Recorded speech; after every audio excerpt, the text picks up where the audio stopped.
In Jamaica, Finance Minister Nigel Clarke has been a prominent advocate of neoliberal policies with a focus on fiscal discipline and austerity measures that align closely with IMF guidelines. His tenure has been marked by a commitment to debt reduction and budget balancing, often at the expense of expanded social programs or robust investment in critical sectors like healthcare and education. By championing policies that reduce government spending and favor privatization, Clarke has helped transform Jamaica's economic framework to suit the ideals of international financial institutions.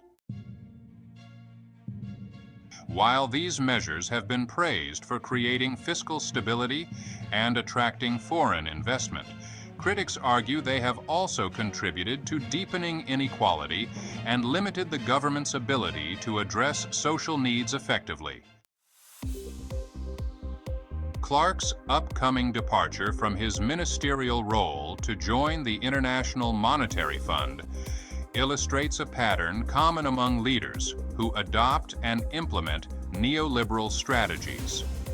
The transition from national governance to positions in global financial institutions.